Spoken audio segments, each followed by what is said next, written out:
Hey everybody, Charlie Iron 2 here, and welcome back to the Great Ace Attorney Chronicles.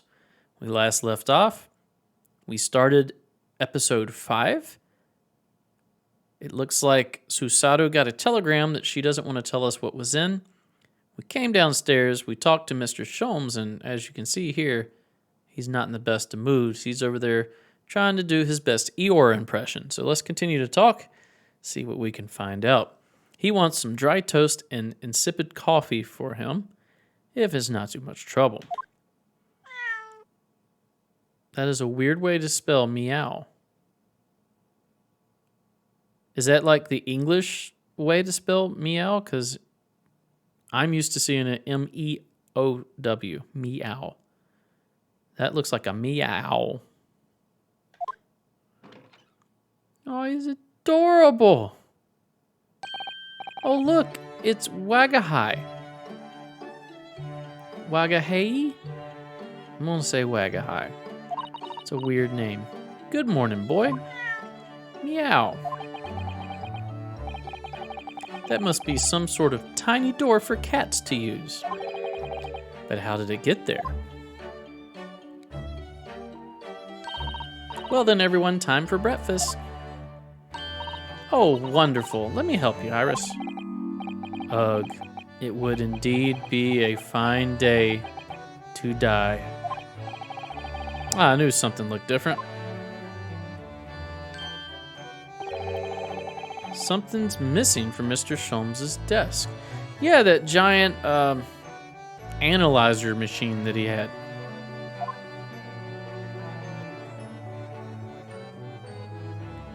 Well, let's examine. We got to re-examine everything in here, don't we? Including talking to her. All right, let's go all the way over here. We'll start from the left and go right. Okay, desk. Look at Mr. Sholmes' desk. It's completely clear. Isn't that enormous machine usually on it? We could never hope to understand what goes on in the great detective's mind, Mr. Naruhodo. Why, next time we're invited, we may find he's vacated the entire suite.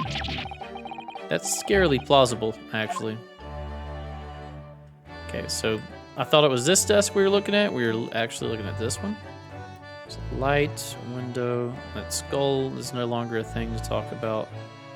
These books. There's all sorts on these shelves, chemistry, apparatus, books, papers, and lots of things I've never seen before. It's all heaped up so high I can't help feeling that the whole lot is going to topple at any moment. Oh, it's such a charmingly untidy collection of paraphernalia, isn't it? It just looks messy to me, like my desk. But you, Mr. Naruhodo, must learn to tidy up after yourself. No favoritism there, then. Looks like everything from here. Let's move on.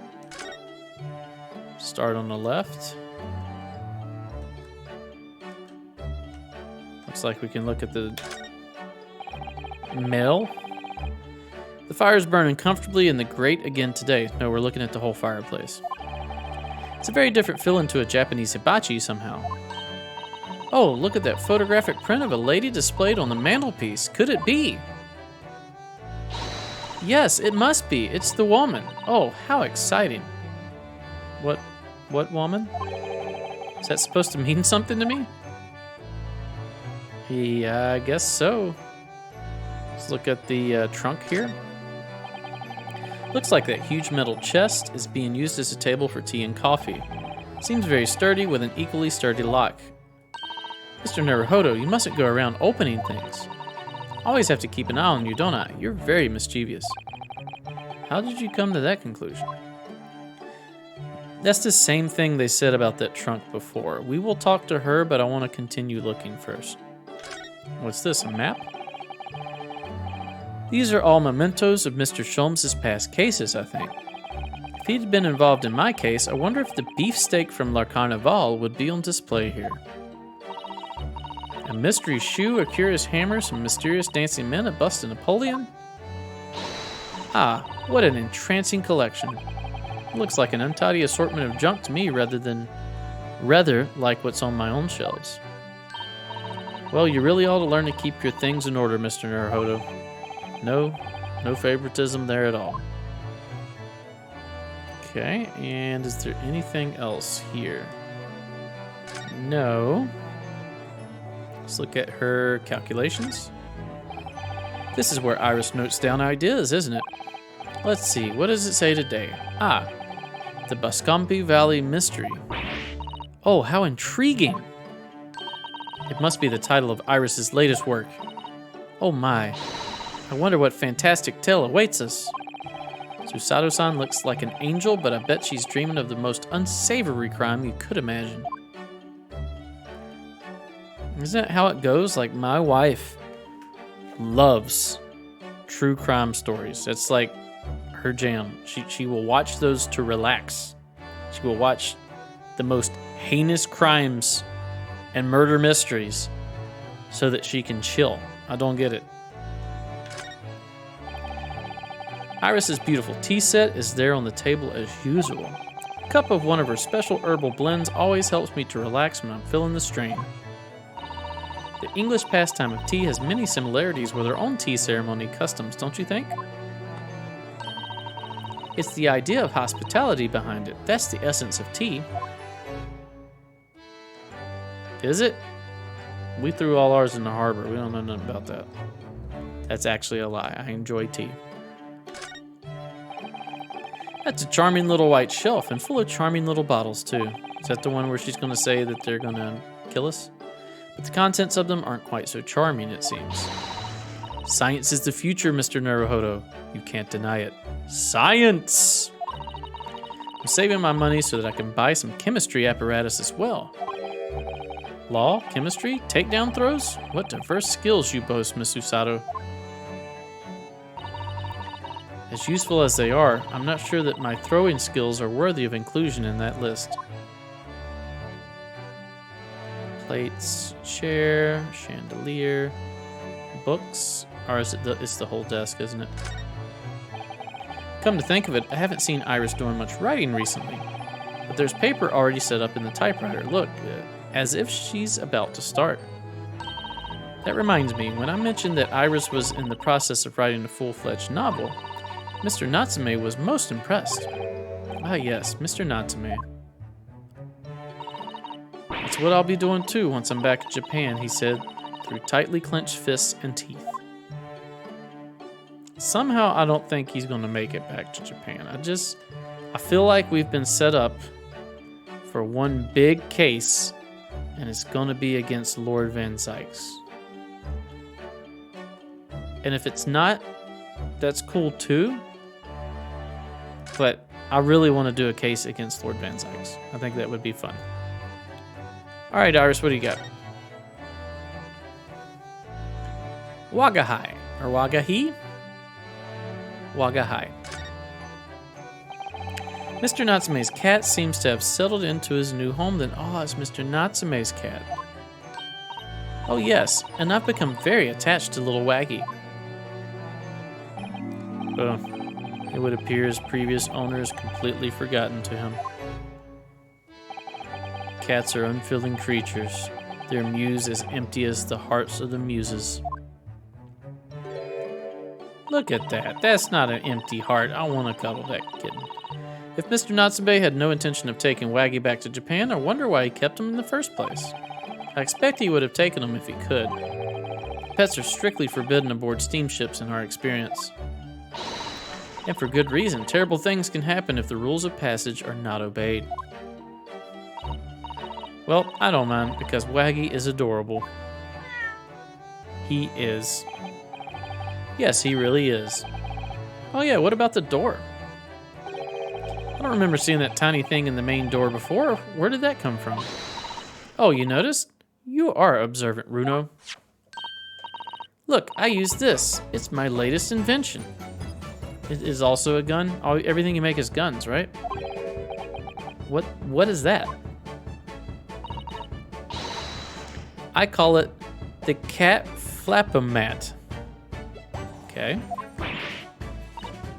Gosh, a machine for making doors just for cats? That's right, it can make a cat flap for a little furry friend like Wacky in seconds. And it can do it in any door at all, no matter what it's made of. It's very powerful, you see. Wouldn't it have been quicker just to make the cat flap rather than making a machine to make the cat flap? Well, yes, maybe, but now I can make cat flaps anywhere I like. Oh, I think it's wonderful. You must make one for us in the door of our office upstairs, Iris. She really knows how to come up with unconventional inventions, this girl. Hee hee hee. All right, that's all we can do here. Let's go back. Go back again, and I imagine when we go to converse, it'll be with Mr. Sholmes. Wanting to die. Some very dark subject in the morning time here. Let's go ahead and hit it. And take a sip of water real quick. You seem to be very unhappy this morning, Mr. Sholmes. What tipped you off? What's happened? It used to be the case that in my hands, this violin sung like the dawn chorus. Is Melisonnet? Man, there's a ton of words I don't recognize here. I feel so dumb playing this game. It's Melisonnet tones. Melisonnet? Probably Melisonnet. Melisonnet tones would make flowers bloom. It would? But now, the muses are unamused with me. The goddesses of music have thrown me over. Whatever do you mean, Mr. Sholmes? For hours I have bowed, for days even. Through the night I have endeavored to no avail. That sound, my tone, is lost. That brilliant, clear, unwavering tone. Whoa. Gone forever. No more recitals of unbridled emotion. Just give the man a hug. Well, you haven't been practicing much lately, have you, Hurley? Don't worry. I'm sure it'll come back to you in time. Heed my words, Mr. Naruhodo. The goddesses of the arts are fickle. One day they bestow genius on a man, the next day they unmercifully withdraw it. Oh dear. Arg, why is this happening to me? If they take the turn I have for the violin from me, what is left, for pity's sake? What is left? Sir, you are more than just your ability to play the violin. You are not defined by one single skill that you may or may not have. And I think that goes for everybody watching this video. You are more than your career. You are more than what you do. You are more than the sum of the parts of what you believe to be yourself. That's all I'm going to say. I'm just going to leave it there. Do not be defined by a thing that you do.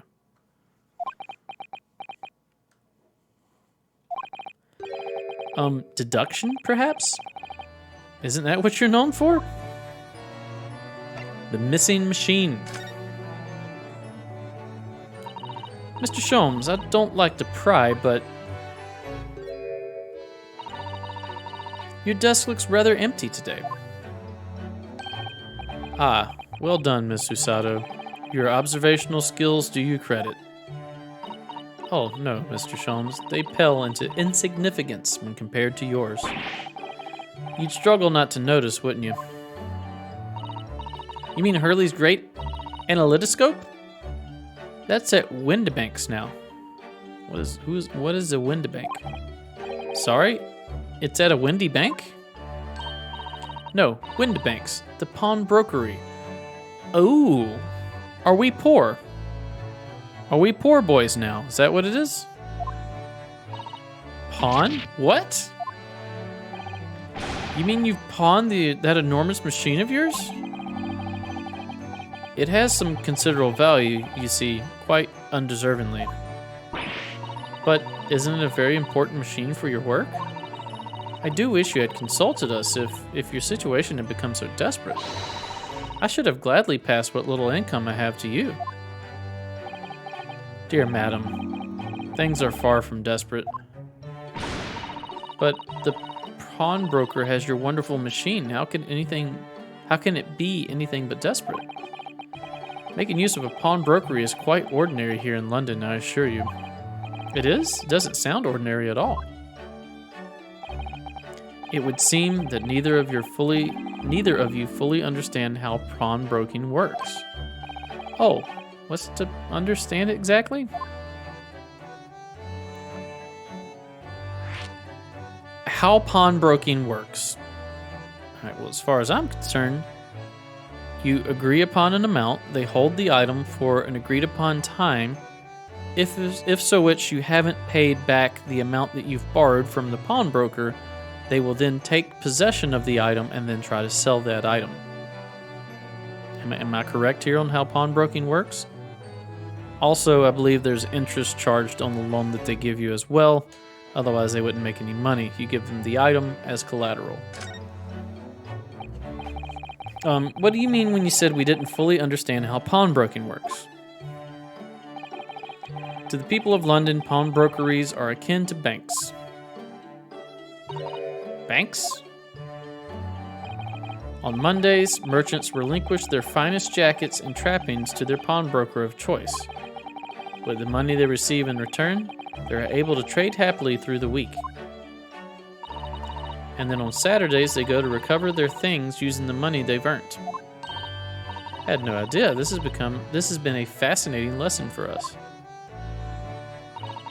Everyone does it, you see, especially people in inner London. And should they have money to spare, they would purchase another fine jacket. Not to wear, obviously, but to pawn, should the need arise. Oh, how ingenious. Really?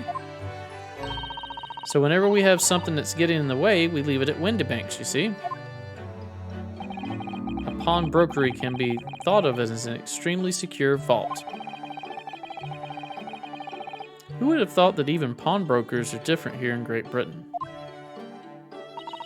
Of course, you have to watch Hurley with it. Sometimes he pawns things he really shouldn't. Don't you, Hurley?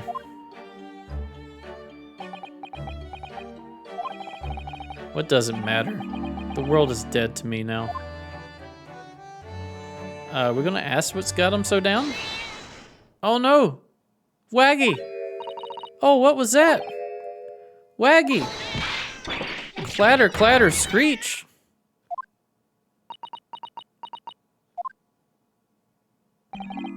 What was that? Oh no! Waggy's tangled up in your violin. I think he thinks it's a toy. No! What's he doing to it? Oh dear. Mr. Sholmes' precious violin. Why should I care? What? I shouldn't be surprised. If the cat is a more accomplished musician than I. Now, sorry for the weird cadence, but they typed it out very slow. Mr. Sholmes really is in poor spirits, isn't he? Well, what gave that away? Well, anyway, I'll put it back where it lives. Shall I, Hurley?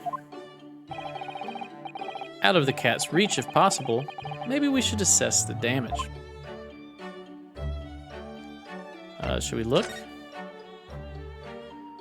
Where did the violin go? Oh, there it is. Let's check it out. So this is the violin, is it? It's a Stradivarius. Those things are worth like a ton of money, like millions. One of the finest violins in the world, made by the renowned Italian luthier Antonio Stradivari. Oh, I see. Doesn't really look like anything special to me. I happened upon it covered in dust, languishing in a pawn shop down a nondescript back alley. The broker had no idea of its value, so I was able to... Why are you talking so slow? Purchase it for a mere 55 shillings. Oh, then yeah, flip that for 1,000,000 shillings or however much, and you're good to go. How honorable of you. And until today, it has been my faithful companion in every great Paganini-inspired performance I have made. I asked you, is there reason to live in a world devoid of music? To tolerate this blanched existence? No. Here's the thing, just because you yourself have lost the ability to play, which I'm assuming just means that your violin is out of tune, does not mean that you live in a world devoid of music. You can just listen to other people play. There is none.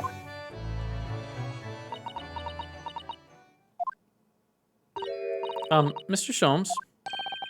What, dear madam, what? My thoughts are preoccupied with fancies of release from this dull routine. Well, it's about the violin. It looks very different to normal, don't you think? Huh? What do you mean, Miss Usato? Oh, Susie's right.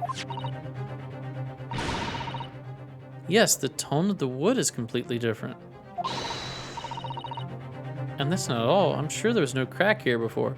Someone has stolen the Stradivarius and replaced it with a different violin? Wait, it's not even the right size, is it? What's this?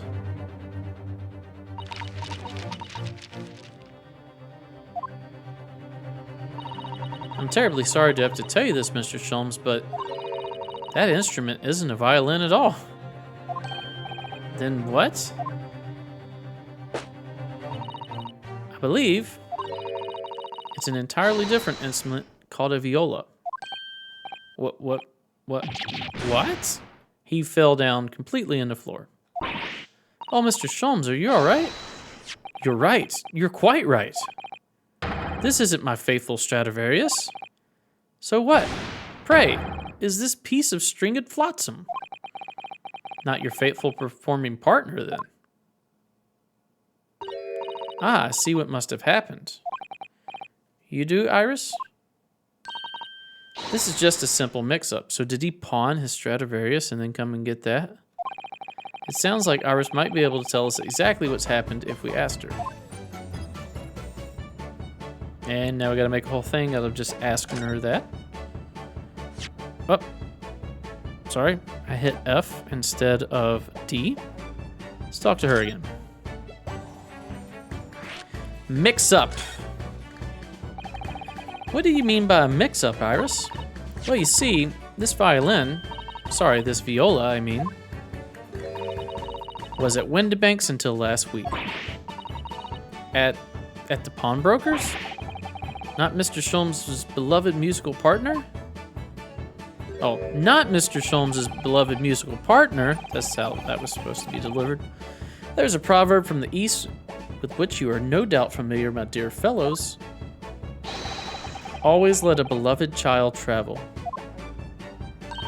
Yes, indeed. So you sent your beloved violin to the pawnbrokers in the hope that it would experience personal growth? Oh, what a wonderful idea. Wonderfully zany idea.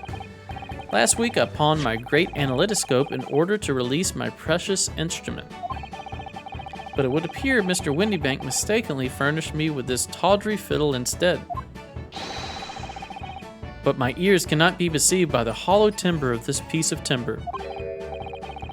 No, but your every sense was deceived by the fact that it just had strings. Pshaw, a fine state of affairs this is.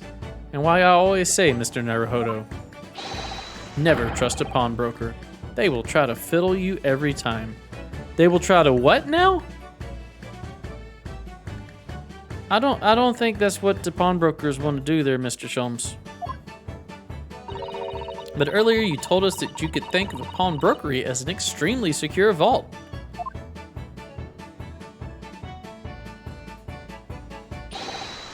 Come, Mr. Naruhodo. Dilly-dallying will get you nowhere. Sorry? Crunching your toast with that vacant aspect, fressing your coffee so obtusely. Are you not a little embarrassed by your own conduct, considering the urgency with which we are faced?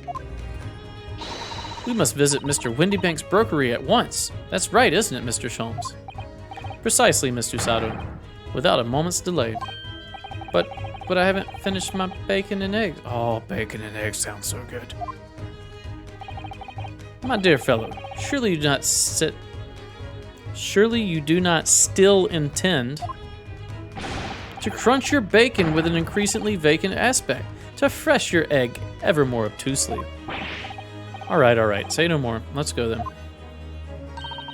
Don't worry, Runo. I'd be happy to heat it up for you again later. Oh, you're such a doll. Oh, thank you, Iris. As it happens, I am rather curious to see what a British pawnbroker's looks like. Post haste. Say post haste. He didn't say anything. Let's move. A new location has been added.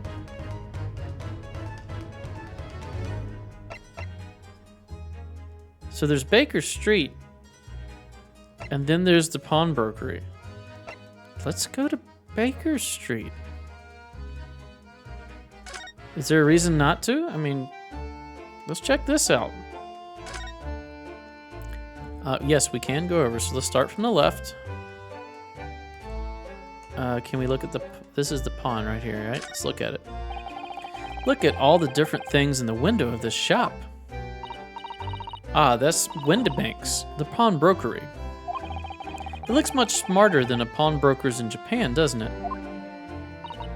Yes, you're right. I find pawn shops at home rather inapproachable personally. It reminds me of tearfully parting with my favorite fountain pen. I felt so miserable. What doesn't kill us makes us stronger, Mr. Naruhodo. So this sign here, the 3 globes that are being suspended, I am curious what the origin of that is. I always look at that and I immediately think, oh, it's a pawn shop, even though this is slightly different than the globes that we see here in the US for a pawn shop. But you always see that outside of a pawn shop. And now I'm curious. I'm going to have to look this up after I record tonight and see where those 3 globes come from and what their significance is, or what they signify at least. All right, we've looked at the entire front of this. Can't look at the store for rent. Can't look at the clothes sign. Let's look over here. I imagine this is Mr. Sholmes' apartment, right? It's already been 2 months since we started taking lodging here above Mr. Sholmes' office. I still can't quite believe it. I never expected things would turn out like this. Oh, I know. To actually be sharing accommodation with the world's greatest detective. If I ever find myself before a court of law now, I will have not one regret. I don't know what you're talking about, but I'd be happy to defend you, of course. All right, so just 2 things to look at. So we literally live beside, well, save for this one vacant building, we live 1 building away from this pawnbrokery, and you act like you've never seen it before. All right, let's go in it. Windibank's, a pawnbroker's shop on Baker Street. Mr. Sholmes is a regular, it seems.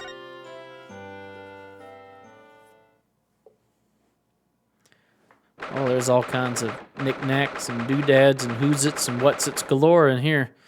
15th of April, Windibank's Pawnbrokery. So this is a British pawnbrokery.